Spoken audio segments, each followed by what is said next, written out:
Anna, you know what we forgot to do yesterday? What? I forgot to tell the story about my buddy. How did we forget? I'm so invested. So many people are. Hi, everyone. Hey now. Hey now. Welcome to Scott Fox After 9. Brand new episode ready to go. And this one is going to tie up a few loose ends. We're going to have a good conversation about my friend going away with that girl this weekend. So it's been determined. It has been, and I'll tell you the whole story and get you caught up in a few minutes. We're also going to talk about why I'm not going to talk about politics in this episode, because I think everything happening right now is boring. We had a great DM exchange yesterday, Anna and I, with an employee at Canada Post. We're going to talk about whether or not there's going to be a strike and what that means for the future of Canada Post, and a whole bunch of other things in this episode of After 9. First off, how are you, Anna? I'm good. I'm so good. I'm excited to talk about your friend because I'm not dating, but so I'm invested in his relationship. A lot of people are. People are so into this story. People are asking me, like, when I get my hair cut and stuff like that. When It's I'm nuts. out, too, people are like, how's Scott's friend? I was like, I don't know him personally, but... Okay, well, that is coming up on this episode of the pod. First off, a quick what you need to know. Gas prices officially are unchanged, $1.38.9. So we're paying $1.39 a liter right now. However, today, if you're listening to this on Thursday, May 22nd, starting at 4 o'clock, Circle K is discounting the price of gas by 10 cents a liter. Oh, thank goodness. Circle K Canada, 10 cents a liter. Okay. Do you know how much they're discounting it in America? A lot? 40 cents per gallon, though. Per gallon. Okay. So it's a comparable thing. Still. Either way, nice to get a little break. What I don't understand is why all the gas stations are now raising their prices at night. I know, because you mentioned this before, and I used to wait until the very end of the day to go get gas for that reason. Yeah, it usually gets cheaper at night, but now they're all going higher than Yeah, average. yeah. We're getting ripped off, Anna. By the way, there is a lot of economists that are now openly saying Canada is about to go into a deep recession. Yes, absolutely. Do you feel it too? Yes, I've been feeling this for a while. And the fact that people were saying, no, it almost made me feel like I was going crazy. Like, am I the only one who's seeing this? So I'm happy people are starting to come around. But I wish we weren't going into a situation like this. But here we are. You know, I mean, if we're going into a recession and they're forecasting 100,000 lost jobs. That's so sad. 100,000 people are going to lose their job in the next couple of months in Canada if this recession hits. We've got banks laying people off. TD just announced they're getting rid of 2% of their workforce. Oh my gosh. 2% of the workforce for TD is a lot of people that are going to lose their job. And when the banks are first out of the gate to say we're laying people off, that's really, really bad news. It's not good. We're going to see a lot of people moving back with their parents or whatever the situation may be. Well, I kind of feel like the housing market is going to crash. If people are losing their jobs, they're not going to be able to keep their homes. They're going to have to sell cheap or get foreclosed upon. That's going to have a devastating impact on the housing market and the economy overall. Is this like 2008 all over again? You know, it's very possible. Right? And I hate to say that, but it's very, very possible. When it comes to mortgages, 53% of Canadian mortgage holders are, quote, concerned about defaulting, according to a new report from CMHC. More than half of people with a mortgage in this country. More mortgage consumers are using one type of credit to pay off another. 22% are borrowing from their credit line to pay off their mortgage. Absolutely. Yeah. And then it just all racks up. And then you got those people calling you wondering where their money is. And I say, I wonder where it is, too. Anna, just quickly here. I said I don't want to talk about politics, and I don't, because I find every storyline in politics right now very petty, very trivial. For example, let me give you just a couple of examples. We have Prime Minister Mark Carney. There are a lot of people that are concerned about what he's doing in dealing with Donald Trump on this Golden Dome thing because they voted for Mark Carney because he was supposed to be the anti-Trump. He was supposed to be the guy who would stand up to him and defend Canada's interests. I was hoping for that. I'm not going to lie. That's what a lot of people expected. Yeah. Now he's all in on this Golden Dome. It's billions of dollars to make that. Yeah. To build. And a lot of people don't know if it'll ever get built. They don't know how much Canada is going to contribute. I think that the only fair way to contribute or to figure out how much Canada contributes is it can't be 50-50. We've got more land than America does, no doubt, but it still can't be 50-50. I think when it comes to missile defense, we've got to protect the major cities. And when you add up the major cities, what do we have? Toronto, Vancouver, Montreal. Yeah. We'll throw Halifax in there, even though it's just smaller. because it's on the East Coast. It's Sure. on that line. Yeah. But then throw in some medium-sized cities too, like Hamilton, Kitchener-Waterloo, London. Add them all up. We don't have a fraction of the big cities that America has. Every state has at least 2 or 3 big cities that would need to be protected. We don't have the same landmass that needs to be. If they fired a missile at Canada, the odds of it hitting anything are pretty slim. Most of the country is undeveloped. This is true, which is good for us in that way. However, if we'd put any money into this Golden Dome, I'm going to be pissed, especially when we're in such a crisis right now. If people can't even put food on the table, I don't care about this damn dome. I don't care about the tunnel. I don't care about a lot of things. We just want the cost of living to come down. I know. I want gas to be reasonable. I want to buy groceries and it not cost me over $100 for one bag. Okay? That's what I want. Let me play a little bit of Prime Minister Carney yesterday speaking after the cabinet meeting. Listen to this. Which is, we had for almost half a century, we as Canada, a relationship with the Americans which were a steady process of deepening integration. Deepening integration in economics. We went from free trade deal through to CUSMA, deepening integration in military aspects. And that process of deepening integration is over. We are in a position now where we cooperate when necessary, but not necessarily cooperate. I love that line. It's all BS, Anna. It's total BS. That's just I can't. You'll probably recall during the campaign, Carney, in his conversation with Trump, warned Trump, hey, I'm running, so I'm going to have to be a little hard on you, but no hard feelings. And Trump was like, okay, do what you got to do. I have a feeling that they have a much better relationship than what is being portrayed and the way Carney wants to portray it. Mm-hmm. In fact, I've got one more clip to play for you. This, I think, will sum it up pretty nicely. This was the Prime Minister being asked a question about elbows up, so-called Carney strategy to combat Trump. Listen to this. During the election, you were Republicans saying that the old relationship that Canada has with the U.S. is over. You said that Donald Trump is trying to break us so he can own us. But now, just a couple weeks after the election, there's conversations, at least, about further integrating the Canadian military with the U.S. about the Golden Dome.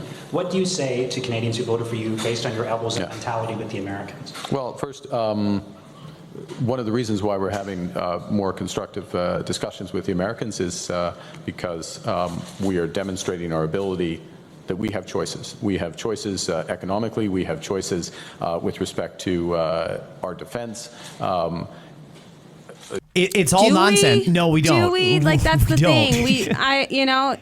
Listen, I don't follow politics as closely as some, and you're very intelligent when it comes to political issues, Scott. But I even know that is BS. That's BS, right? I'm sorry. Come on. But as far as I'm concerned, Anna, it was very predictable.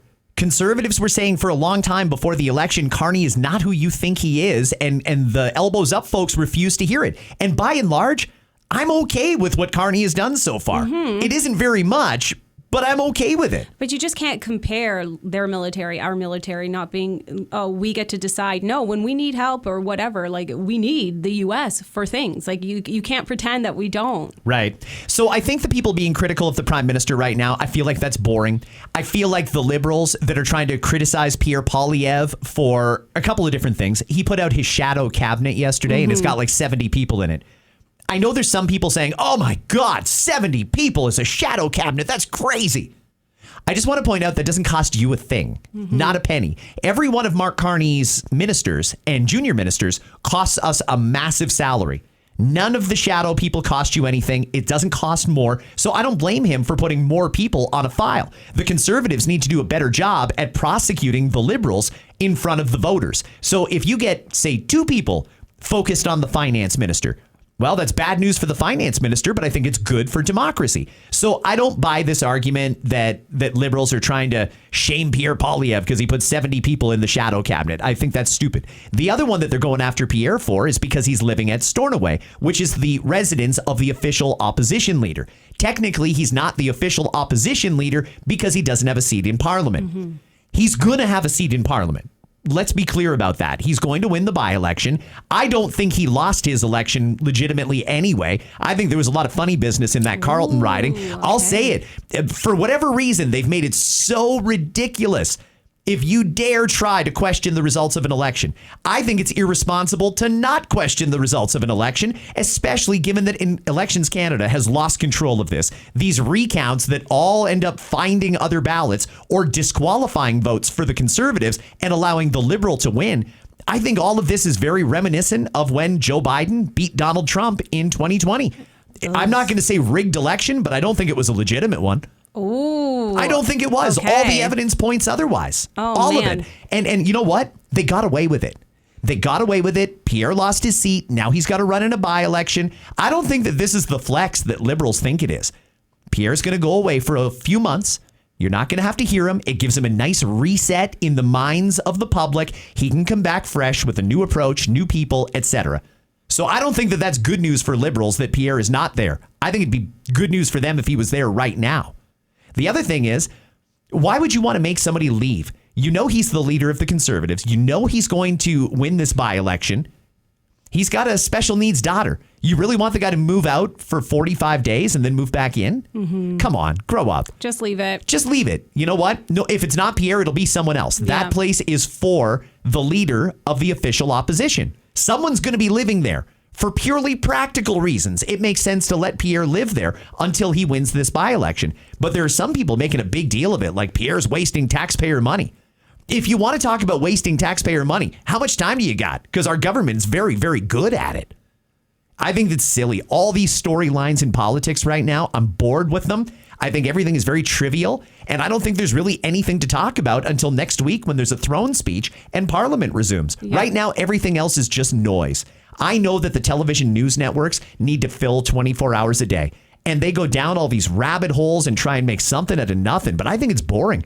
As far as I'm concerned, the biggest political story right now is Canada Post. Oh, and absolutely. That's affecting, you'll be affected one way or another. Some way, somehow, it will affect you to an extent. So, okay. Tomorrow, big day. We'll come back to Canada Post. Please. Before I get to that, let's have a little bit of fun here. It's Thursday. It's almost the weekend. It is miserable in Ontario. It is, for those, I don't know what it's like across the country. I haven't looked at the forecasts, but for those not in southern Ontario, here's the story. Yesterday, it was 7 degrees on the 22nd of May. Driving rain with 60 kilometer per hour winds. It was completely miserable. And it's not going to even get up to the seasonal temperatures until the middle of next week. And still, we're still below seasonal because we're not even reaching 20, which is what we should be sitting at currently. This cold stretch in May is the worst since 1967. I blame the Leafs and their loss. Some people, though, but I mean, talk about trivial. There's some people who are saying that right now this is proof that global warming doesn't exist. Doesn't exist? Wow. Does this prove that it does exist? It's cold. Yeah, but it's global warming. Things are transitioning. I mean, we're moving seasons even more so. We're getting winter later than we were getting when we were kids. But we had winter in December this year, whereas traditionally it doesn't start till January. Okay. I don't know. I feel like it's just a little bit more proof that things are changing. Climate's changing. And I think so, too. I think the only debate is whether or not it's man-made, if there's anything we can do to stop it, or if there's anything we should do to stop it. The climate is changing because the climate has always been changing. But this is drastic. Is it, though? Yeah. Because this happened in 1967.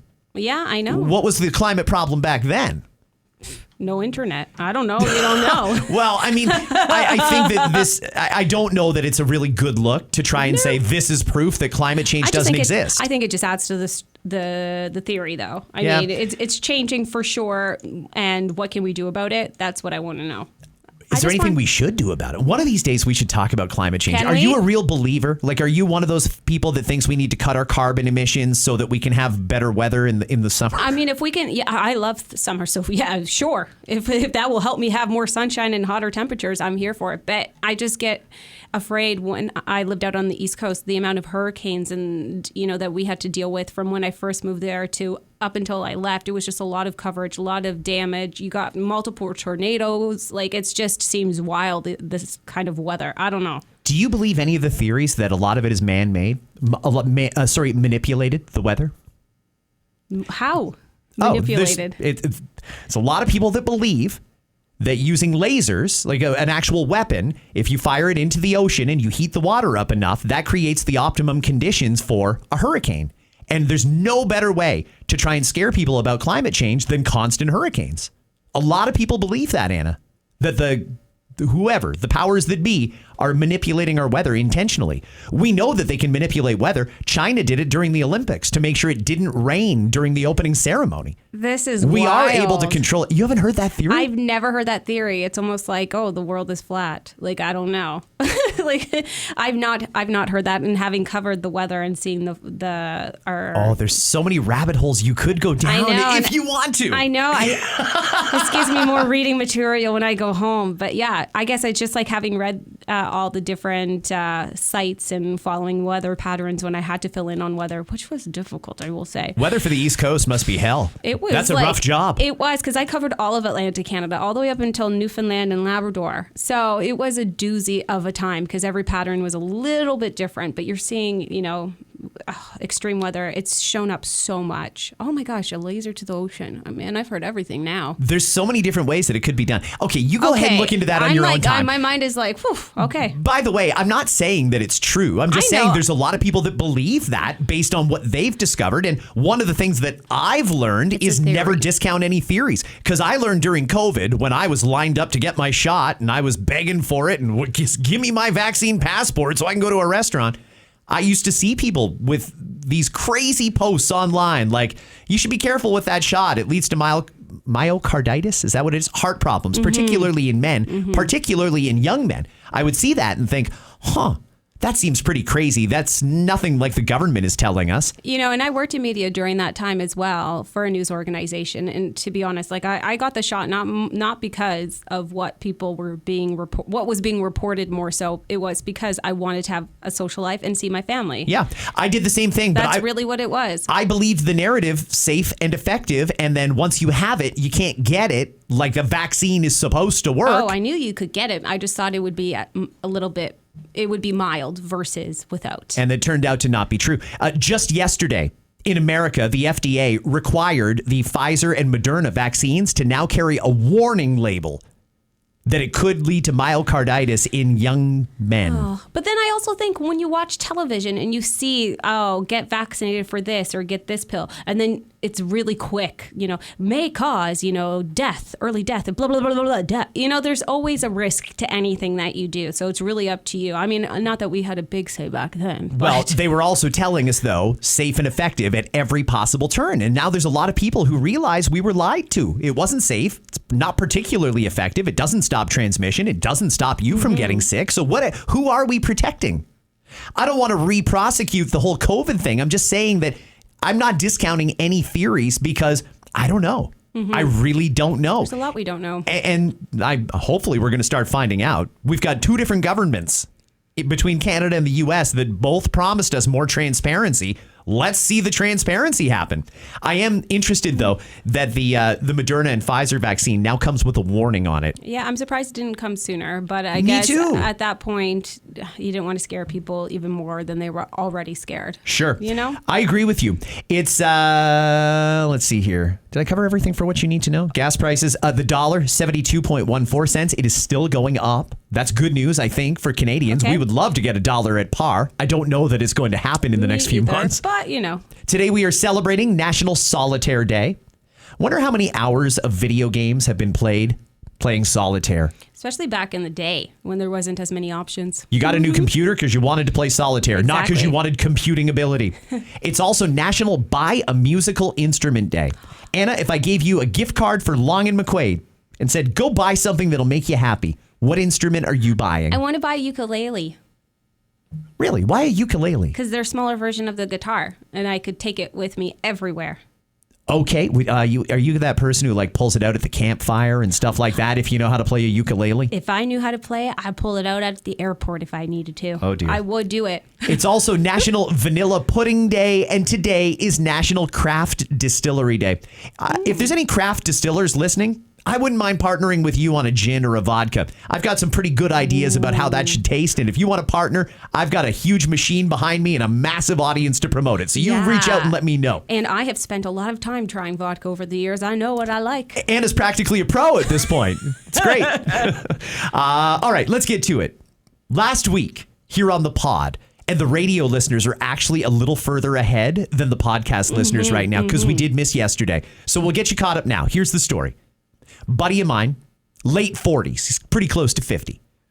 He has had no luck in the dating pool. He tried all the different apps. He tried all the different strategies. He bought a premium account and he just wasn't meeting quality women that he wanted to go out with. Quality. Okay. Okay. There's some on there though that are not quality. Quality. Okay. I understand. I've seen those too. Okay. Keep going. I'll give you an example. He went out with a lot of women who he realized afterwards were far less interested in a relationship and much more interested in going to a nice restaurant. Of course. I know people like that too. That's nonsense, though. I mean, that's just as bad as the guy bad behavior on those apps. Oh, I agree with you. I'm not one of those gals, but I do see that happening a lot. They just want a meal, for sure. Can we be honest with each other when we're doing this? If you want to go out with somebody and you're not interested in them, you just want a free meal, can you just stop? Because there's people out there that are looking for a serious relationship. And I'm with you on that. And I usually, if I can, I will pay the bill on the first date. Which I know is power move. It's and I've been told by my male friends that is such a turnoff, Anna. You take the power away from them, and it's like, oh no. Thank you. And that's not what that is. That's what they've been telling me. Oh, see, that's why guys are intimidated by you. Don't let them be a man. And it's like, no. What guys are you talking to? I'm not kidding. That's such a macho, chauvinistic attitude. And to me, it's like, I know I can pay, so let me just pay. I'm happy to do it. Let me do it. And I don't owe you anything. And then we'll see if there's a date number 2. You can pay for it. Okay. So before I fill in the pod listeners here, what's up, podcast listeners? Yeah. We love you. Before I fill everybody in on that, let me ask you then, because I prefer to pay the bill on the first date for a number of different reasons. Number one, that's just the way I was raised. Oh, that's nice, though. I think that if we're going out, it was probably me that asked you, and I think I have a responsibility to pay the bill. Also, because I like what I like, and I like some expensive wine. I like expensive cocktails. I like appetizers. And you know what? I don't want to have to feel bad if I randomly decide to order the tomahawk steak that I'm jamming this poor girl with an $85 entree for me. So I would much rather just pay the bill. And it goes both ways.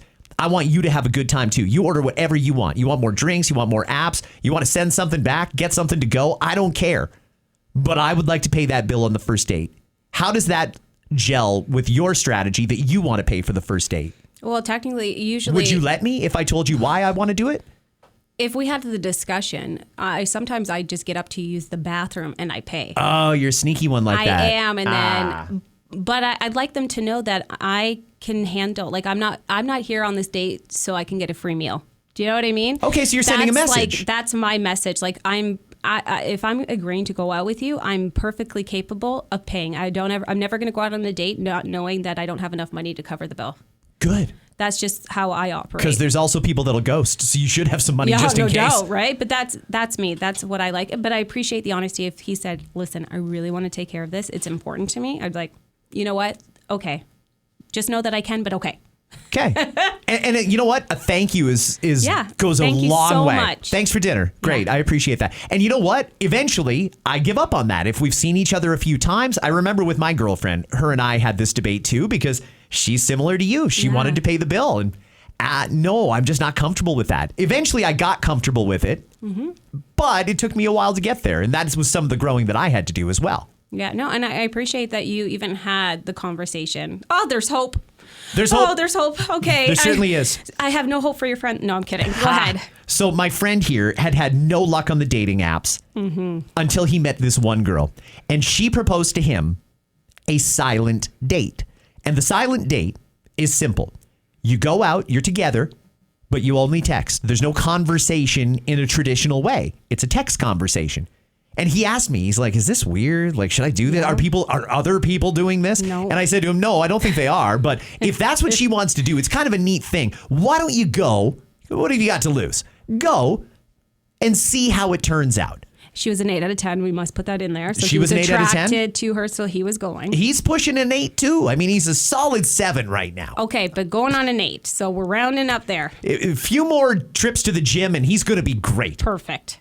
So I'm kidding. Yeah. But okay. So he went on the date. It was this past Saturday. They went to a great pizza place in downtown Burlington, Ontario called Son of a Peach. It's such a great restaurant if you've never been. They make great pizza. Oh, so good. Did I tell you, by the way, I got a pizza oven? finally? Oh, my gosh. Oh, and I did. Okay. It's life-changing. Maybe tomorrow we'll talk Okay, about that. Perfect. So they go out for pizza, and he got there first. He was waiting outside for her to arrive.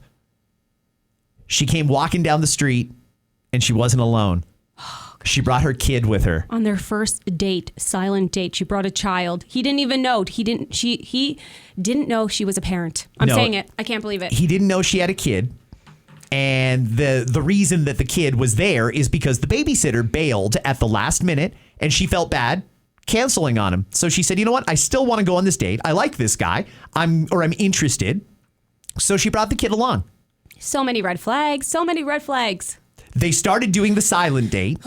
Then it became impractical, especially with the kid there. Yeah. So they put their phones down and they had a good conversation. So she was capable of conversing in person. Perfectly capable. In fact, I'm still wondering why she wanted to do the silent date in the first place, unless it was just some trend that she heard on the radio or something flag. like that. Mm-hmm. Well, afterwards, he went to pay the bill.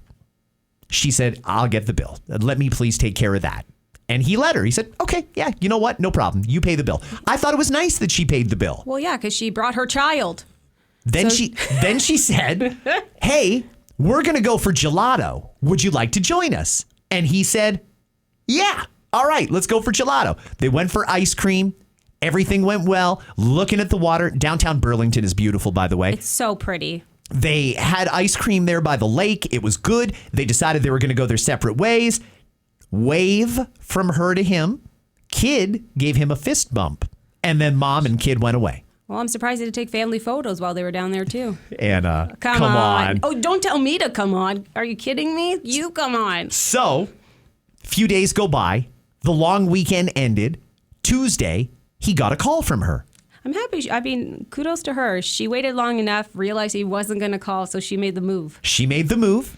I think he was about to. You think? I think he was. Okay, because I think that's what she was probably hoping for. Because it would have been awkward to bring the kid, say the goodbyes, not know if he truly was interested. So she reached out to him. And there's 2 updates now, because I've told the rest of this. The story you just heard, I've told in previous episodes. Mm-hmm. Here's the update for the podcast listeners. She invited him this weekend to come with her to the cottage for the weekend. Isn't that madness? A second date away together to the cottage. Anna. What? What's wrong with this? What do you mean? He doesn't even know her. He didn't even know she was a mom until she brought her child because the babysitter canceled. Like, she's clearly not providing all the information. Maybe he's not asking, though, in all fairness. Maybe he's not. What are you texting? I know they're texting. I mean, you're texting leading up to this date. I'm sure being a parent, which is probably your part, is a big part of who you are. That's probably what you lead with. Like, I'm a parent. That didn't come up? Like, how? You know what? I mean, maybe you want to get to know the person a little bit more, just a little bit more before you start to tell them things like that. And there's other people who would feel the exact opposite. That's something you should declare up front. I need to know right away. And some people feel that way. I need to know right away. Okay, so a second date away together to a cottage. Like, whose cottage is this? Well, that's what I'm wondering. Did she rent an Airbnb or is it her cottage? All I know is it's near Long Point. Okay, and I've said this, you make sure he has his location on if he's going to go. Why do you think she's going to kill him? You seem to think that she's some sort of a serial killer and I'm going to have to drive to Long Point and pick up his body. Don't call me. Okay, because I'm not coming. Will you stop with this true crime nonsense? Because where do you think these true crime stories come from? Situations like that. 8 out of 10 girl brings child on a first date, get gelato, falls in love, takes her to the cottage, and then boom, goes missing. Whatever happened to him? Da-na-na-na. You've already got the screenplay written. Oh my gosh, I do. And then best friend, I always thought she was questionable. And then it's you. But I told him to go. What could have gone wrong? And then you have me in the background. I said it. Okay, well, for very paranoid people, that is one possibility for this weekend, but just one. Okay. The other possibility is, I was thinking the opposite. I was thinking he's going to go up there. She is going to roll out the red carpet. She is going to try and make him feel, if she's interested, and she must be if she invited him to the cottage for the weekend. You don't even know each other. Okay. But this is a good place to get to know each other. Is the child going to be there? Do you know? I don't know. See, what do you mean? How come he's not asking these questions, your friend? Does it matter? Yes, it does matter. Why? Because there's a kid there. How are we supposed to get to know each other? And I'm sure the underlying message, like, oh, we can get to know each other. What, is the kid going to sleep in the middle? Like, what? Is this your new family? Blended family? Like, come on.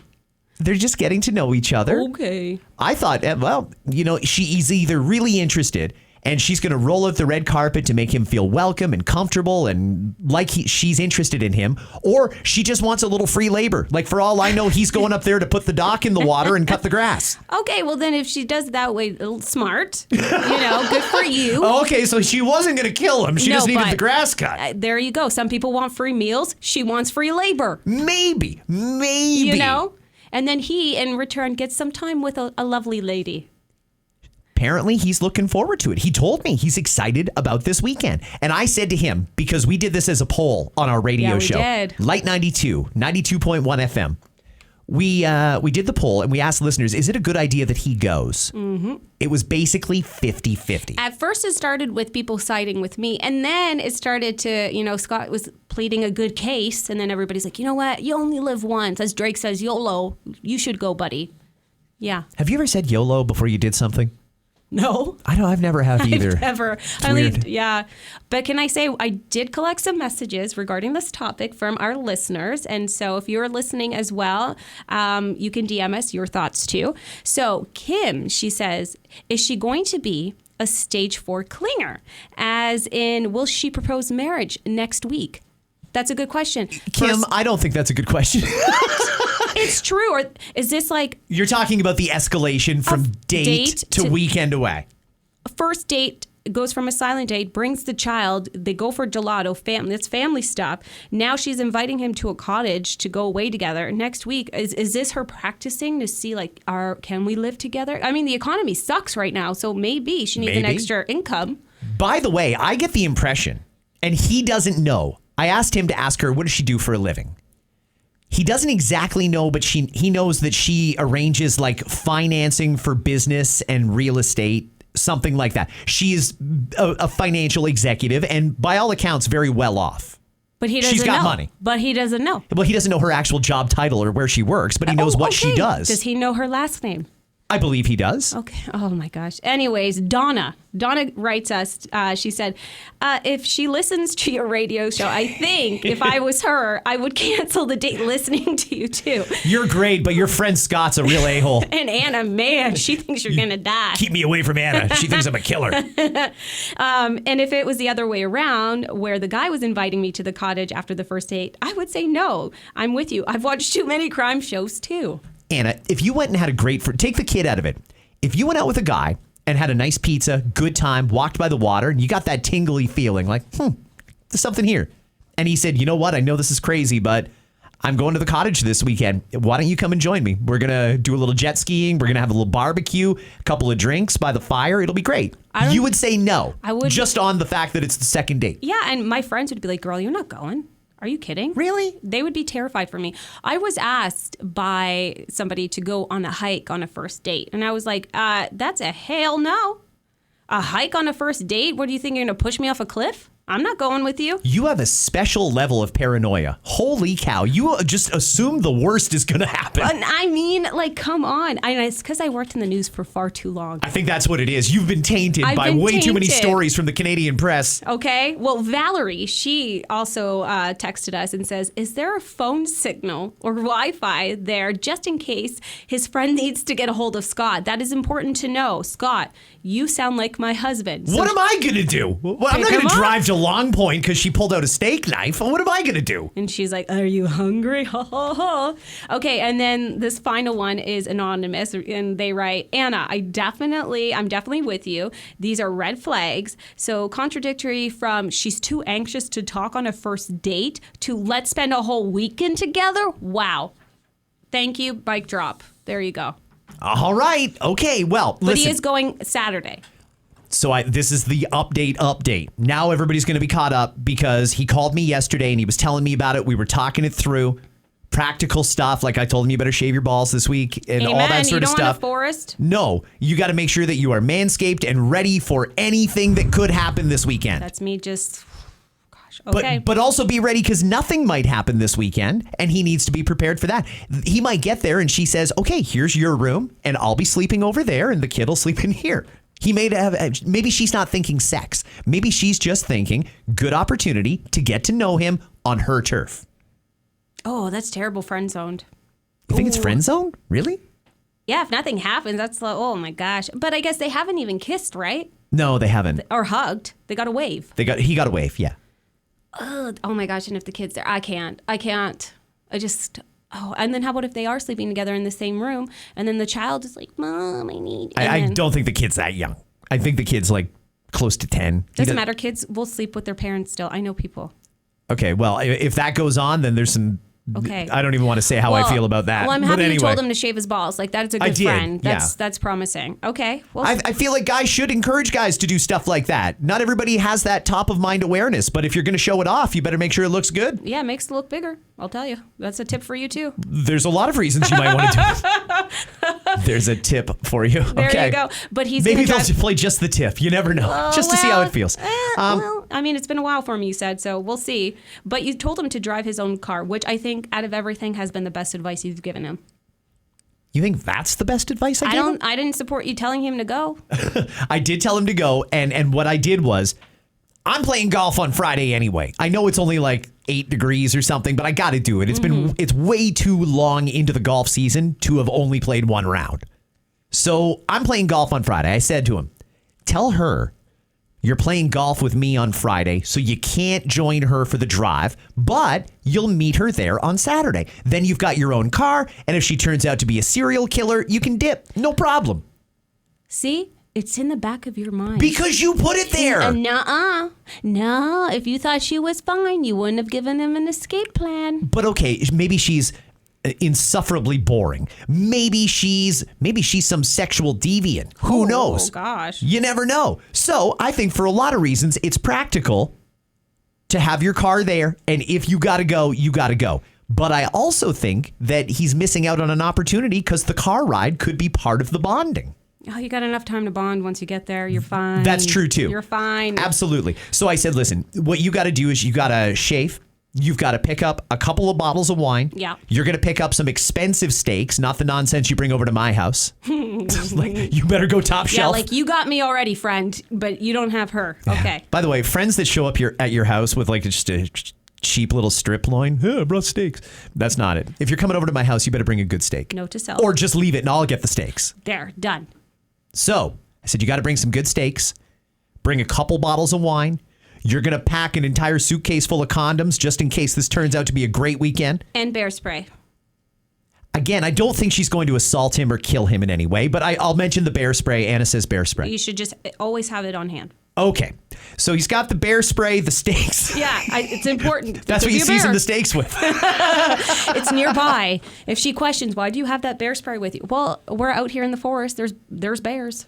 I'm actually looking at a map of Long Point right now. It looks quite beautiful right on the shores of Lake Erie. A lot of cottages around there. So Okay. if you scream, somebody will hear you. That's always my thing. I need to know somebody can hear me if I scream. I would love to drill down a little bit on what made you this paranoid. It can't be just reading the news for 11 years. I did have a peeping Tom. Really? At my bathroom window watching me. Yeah. Ah, guys are so gross. Gross. There's a story today in the news in Ontario about a guy who was caught on the GO train who was masturbating, staring directly at other women, just openly doing that on the train. People have lost all control and all decorum, Anna. By the way, I think if you're in a public place and you see somebody masturbating, that should be a free pass. If you've got a bat and you want to clop them over the head with it, go ahead. You got a gun and you want to shoot them, go ahead. Like, I think that's a free pass. You see somebody performing a sexual act in public using you as their inspiration, I think that there should be no repercussions for whatever you do to them. Legitimately, I would walk over there and I would kick him in the balls so freaking hard that I would hope that he would not be able to lift it up next time. Honestly, that's disgusting. Like, people gross me out. But yeah. So he's by the water, your friend. Let's go back to him. He's going to be by the beach. Okay. He just needs to know his surroundings. We need to know if there's Wi-Fi. Check over the car. Make sure everything's good. Tire pressure, that he can get out if he needs to. Make sure you get your oil changed first. You know, bring your bear spray and your condoms and change your own balls. oil first, too. Exactly. You got to rub one out. You got to make sure. Yeah. You got to rub one out before you get there. Because if he shows up and it's too fat, terrible. It's been a while. He told me it's been like a year. I think that's part of the reason that he's going. Gosh. A girl does not want to hear that. Like, Okay. Well, he didn't tell her that. No, but I'm just saying, like, as his friend, you need to tell him to, like, polish that for a second before, because nothing like, oh, this might be fast because I haven't been. Oh, don't buddy, do that. like, Don't give the first, heads I up. know, You apologize after if it goes south. You don't give a heads up on that. It's the worst. What are you doing? It's the worst. Like, really? Get yourself a watermelon, nuke it for a minute, and then you can practice. You need to do. Yeah. Dude, like, come on. Think about me. Like, give yourself some, no. That's I've heard the pie, but that one is a new one for me. I'm learning a lot this one. The watermelon? Yeah, that's a different one. There's a couple different drill bits that DeWalt sells. Oh my gosh. Right into it. It's now good. I'll never be able to go to a guy's house, and if they have watermelon sitting there, that's all I'm going to think about. If it's still whole, but there's a hole in it, don't eat it. Don't eat it. Okay. Okay, So that was fun. This is the story. He's going this weekend. We still have to discuss other logistics, like you want to leave before she does. You don't want to be there at her cottage alone. So he's got to figure out an appropriate time to leave. Do you follow her? Does she follow you? Or can you just go your separate ways? There's a whole bunch of different things to work out that I will sift through with him over the next 24 hours. Maybe over golf on Friday if he doesn't cancel on me. Okay. And he's going on Saturday. So by Monday, We'll know. I'll know. We'll And know. If you change your attitude, I'll tell you as well. Who, me? You. I'm so wonderful. I've been here. I am so paranoid and wonderful. But that's because I care. I don't know him, but I care. Okay, that's the story there. Canada Post may be going on strike. Quick update on this. We had a great DM exchange yesterday. We did. And I won't say her name because I don't want to get her in trouble, and she's not authorized to speak on behalf of Canada Post. But she is wonderful. She gave good perspective as well. But this is why other perspectives are important, because I learned some things from having heard from her. Exactly. And the only way I was able to do that was by hearing a different perspective. I came at this thinking the union was being ridiculous. So did I. Asking for a 19% pay increase, wanting a paid for meal for any shift over 5 hours, wanting part-time and temp employees to get benefits. All these things I thought were red flags. She really broke things down from their perspective. And it turns out the employees at Canada Post strongly feel that a lot of the reason that Canada Post is in the problem that they're in is because Canada Post has so much management, so many chefs and very little servers that's what's actually costing the company money. And this person did acknowledge, there's been some waste. Replacing the entire fleet with green vehicles was probably not appropriate. It was a huge waste. There's other things that have gone wrong in the operations at Canada Post, but there is another side to the story, and they feel, compared to what other public service unions are getting, that what they're asking for is not unreasonable. They've been offered 13.59%. That's not the 19 they want. But it's pretty good. It is pretty good. When's the last time anyone in the private sector got offered a raise of 13.5%? I can't. Not that it's been discussed. No. In fact, you're lucky to get any raise at all, let alone 13.5%, let alone the 19% that they want. But this person is right. Other public service unions have gotten deals like that. That was under Trudeau, though. Now we're under Carney, and I don't know how this is going to play out. Yeah, he seems more like no BS. I don't care. This is how I want things done. He might not even know. Like, I think he cares about what he cares about and doesn't care about what he doesn't care about. Yeah. Like, that's somebody else's problem. Anyway, I don't know what's going to happen, but I do know that if these employees walk, that's 55,000 people out of work. That's so much. Oh, and my gosh. if they walk, it's entirely possible the entire corporation could go under. They're basically insolvent right now. Without a massive cash infusion from the federal government, they're probably going to go bankrupt. And if they lose all of the revenue that's coming in because they have no employees to deliver or sort or process, it's going to be devastating, and those people are going to be out of a job probably permanently. Most of them anyway. And they don't want this to happen. That's the thing. Well, they don't want to lose their job, but they also want their raise. I know, but they don't want to lose their job, especially in today's economy. It's so difficult. Well, my point here is that I think that I did learn something yesterday after having talked to this person. I appreciate the long DM exchange, and I was asking a lot of questions. They answered them very truthfully. I think that the biggest problem here is Cup W. The people negotiating on behalf of the employees, I think, have totally lost the plot.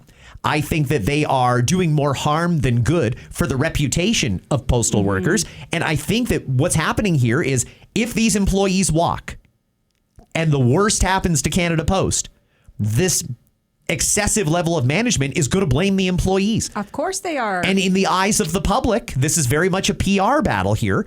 In the eyes of the public, they're going to believe management when they say, if it weren't for those greedy employees, we'd still be delivering your mail. Yeah, and those in management are like, oh, I'm in my office, just minding my business, collecting my money. Yeah, and there's probably a lot of people doing that. I don't want it to come to this. I hope that whatever decision gets made, whether they accept the 13.5%, the latest offer from Canada Post, or they don't, I hope that those people all have a job to go back to, because we can't afford for any more people to lose their job. No, and by the way, there's none out there if you're looking. And trust, I was unemployed for a while. Me too. Me too. Tough go. Wow. Okay, so we've covered Canada Post. We've covered my friend. There was the fights. The fights, yes. We told a story the other day. Anna was at a U9 football game in Cambridge, Ontario last Saturday. Scarborough was the visiting team. Cambridge was the home team. Some of the Scarborough parents got a little overexcited watching their U9 players playing football to the point where they went on the field. They were running up and down the field with the players, cheering them on or screaming at them, do this, do that. And of course, the home team is the team that facilitates the match. They have to provide the volunteers. So one of the volunteer moms from the Cambridge squad had to go up to one of the other moms and say, hey, you got to get off the field. Well, that wasn't well received. That wasn't what those moms wanted to hear. No, I feel like that's really where the friction between the two sides began, to be honest. Well, fast forward, this turned into a full-blown fist fight. Yes. After a couple of warnings to get off the field, this turned into a fist fight to the point where the cops had to come and clear the field. They ended up calling the game and sending all the kids home with no winner. I know, which was so sad. The kids looked so deflated. I felt so bad for them. Got a good DM I want to read you about this, because I think that this was your first experience at a kid's sporting event, right? I can't believe this happened. Okay. I'll tell you, it happens a lot. Typically, by the way, in my experience, the best way to handle that is to inform the referee. Whether it's hockey, lacrosse, football, soccer, if you tell the referee has the power to do things like say, you need to leave this area and we're not resuming the game until you do. Oh, instead of the mom going up to the other mom to say, please get off the... Okay, gotcha. Officials, they deal with a lot of abuse, but they're also very well paid for what they do, and that is part of their job. If somebody's interfering with the match, they have the authority to stop the match until that person has settled down or left, and they just won't start the game again until that person is. I didn't know they could do that. Eventually, the parent will get the message and go stand off on the other side of the field and shut their mouth.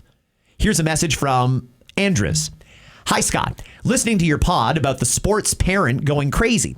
My son plays competitive soccer.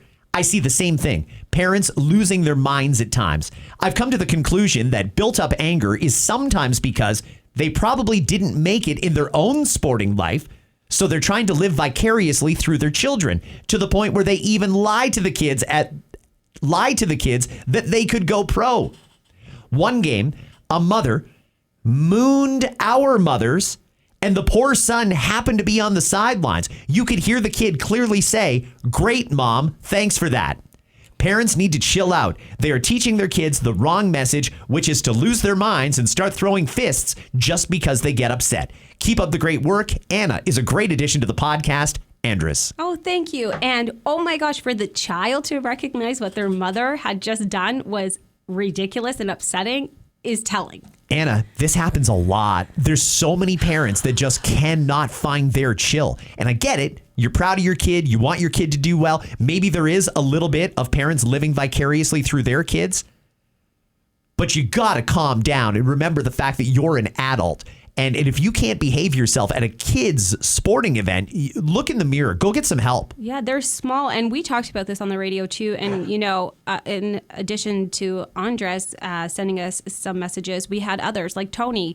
He texted us and said, in regards to sports violence, there's no wonder they're having a harder time getting volunteer coaches. So I thought, oh, maybe, yeah. You often hear people saying we need more volunteers for sports, but nobody really wanting to sign up. Is this why?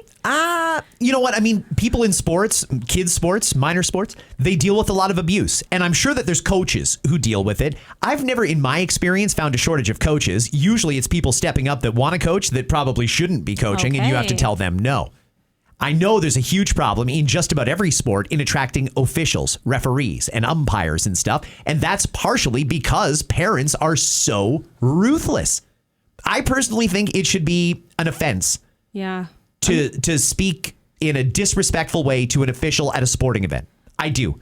I don't think there's any reason that you need to treat the kid refereeing any differently than the kids who are on the field. And in a lot of cases, especially for those young refs that are just getting started, they're kids too. This is a summer job for them where they can earn a little bit of money.